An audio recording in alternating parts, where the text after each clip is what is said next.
donc on est le mercredi 11 octobre, il est un peu plus de midi et demi.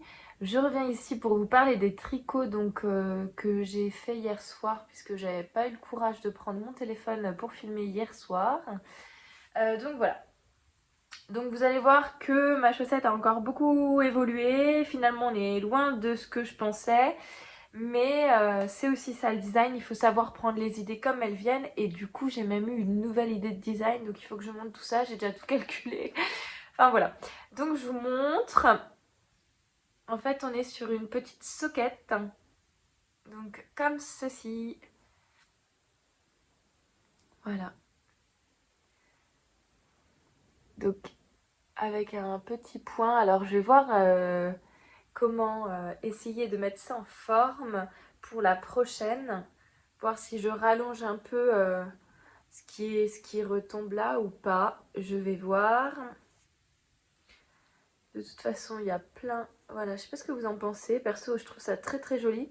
Le seul truc qui est pour moi problématique, c'est qu'ici, donc les côtes ne sont pas les mêmes que là. Donc il faut que je pense sur les deuxièmes paires de... Enfin, sur la deuxième chaussette que je vais réaliser, à faire en fait en inversé. Voilà, donc... Mais je trouve ça vraiment choupinou. Je sais pas ce que vous en pensez, je trouve que c'est trop trop cute hein, pour des petites soquettes. Voilà, donc pas trop actuel, j'entends. En revanche, bah moi je les trouve super belles. Voilà. Donc voilà ce que j'ai fait. Donc j'étais en train de rabattre mes mailles. Sinon, hier j'ai pas mal avancé, pas mal avancé on va dire sur le anchor sweater. Ouais, pas mal moyen quoi. J'ai fini une pelote en fait et j'ai remis une autre pelote. Donc voilà, j'ai encore fait ça. Honnêtement, faut que je remesure, je sais plus du tout, à combien de centimètres je suis rendue. J'essaye. Moi, je pense que clairement, je vais m'en faire un aussi, pareil, dans la même laine parce que j'aime bien, comme je vous l'ai dit. Donc je pense que je vais m'en refaire un, mais j'ai envie d'un truc un peu folichon.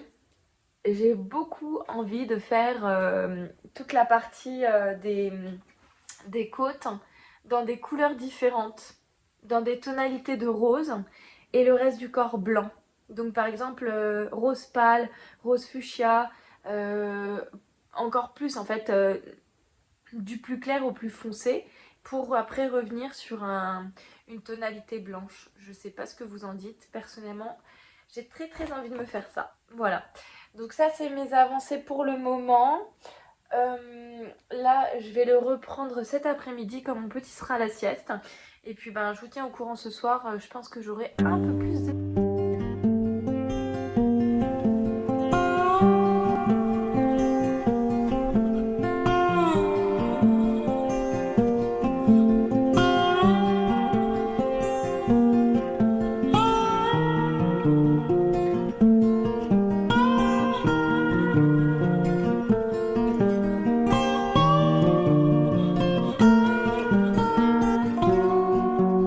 Hello, on se retrouve ici, donc on est le soir du mercredi 11. D'ailleurs ce soir finit le concours, donc j'ai déjà commencé à rentrer tous les noms dans un fichier Excel pour pouvoir après, le jour du tirage, donc vendredi, les mettre en fait dans un outil de tirage au sort de concours gratuit qu'on trouve sur internet, un truc standard quoi. Donc voilà, j'ai déjà fait ça. Je reviens, je suis en train de tricoter en même temps que je vous parle. Je reviens non pas pour vous parler de mon anchor sweater qui n'a absolument pas avancé. J'ai dû tricoter deux rangs je crois, depuis que je vous en ai parlé tout à l'heure. Et par contre j'ai monté autre chose sur un coup de tête. Comme j'avais fini ma première chaussette de design, alors on est d'accord là-dessus, elle est clairement pas finie. Elle est finie d'un point de vue du montage. Maintenant, il me reste des choses à améliorer, à retravailler, etc. Donc elle n'est pas vraiment finie, mais bref, peu importe. Donc ça m'a pris sur un coup de tête. J'avais très très envie de voir le rendu d'une laine autorayante. Et donc j'ai bobiné cet après-midi la sublime laine de Atelier Roselia qu'elle m'avait offerte. Donc c'est... je vais vous rechercher le courrier exact pour pas vous dire d'ânerie. Je vous montre le petit papier en même temps. Voilà. Donc on est sur les couleurs prémices d'automne. Je trouve que c'est bien de saison. Et en fait il me faisait très très envie. Donc je me suis dit que j'allais le monter. Enfin le bobiner et le monter. Donc là j'ai castonné une chaussette. Comme c'est la première fois que je fais de la laine autorayante, j'ai fait quelques recherches sur comment essayer d'avoir les mêmes rayures sur les deux chaussettes, etc. Et ce qui m'apparaît le plus pertinent, c'est pour moi hein, ma pertinence à moi, ce qui me paraît le plus logique, le plus facile à réaliser aussi, c'est de faire un talon après coup. Donc je vais juste venir former un grand tube, juste avec toute la laine que j'ai là. Et donc finir par une pointe et ensuite je viendrai couper pour avoir deux morceaux. Je reprendrai la partie de côte avec ce contrastant qui était dans le kit que Marie m'a offert. Et je viendrai donc former également avec ce contrastant les talons après quoi. Je sais pas comment trop vous expliquer. J'essaierai de faire un petit réel quand je couperai tout ce bazar et que je montrerai mes talons, que je ferai mes pointes, etc. pour que vous ayez un rendu. Donc voilà, honnêtement, j'adore les couleurs. Je trouve que ça rend très très bien. Cette chaussette ne sera pas destinée à ma personne puisque j'ai l'intention d'en faire un cadeau de Noël le premier de l'année. Et donc en fait je vais l'offrir à ma maman. Je ne prends pas de risque en vous disant ça ici puisqu'en fait ma famille ne regarde pas mes vlogs, mes podcasts, tout ce que je fais autour du tricot. En tout cas sur YouTube, je sais qu'ils me suivent sur Instagram. Donc voilà, donc je compte l'offrir à ma maman. Pourquoi une paire de chaussettes? Bah déjà on va pas se cacher que c'est assez facile à tricoter et surtout que c'est rapide. Voilà, assez rapide. Et surtout, moi, c'était pas tellement ces aspects-là qui m'intéressaient, mais c'était surtout le fait que ma maman est un peu intolérante à la laine. Et donc, au début, j'avais pensé, je vous avoue, à lui faire une belle étole ou un beau châle, quelque chose de super joli, avec de la dentelle et tout. Mais elle a essayé de porter comment il s'appelle? Mon Neroli châle. Et elle m'a dit que clairement ça la grattait, donc laine autour du cou, ce sera pas possible pour elle. Ou si c'est un pull, il faudra que ce soit un pull pas trop chaud pour qu'elle puisse mettre quelque chose en dessous. Donc ben là clairement, de toute façon, j'ai pas la tête à réfléchir à ça. Et je me suis dit que peut-être c'était la bonne occasion de lui faire tester de la laine, mais sur les pieds qui est un endroit beaucoup moins sensible que le cou où la peau est très très fine.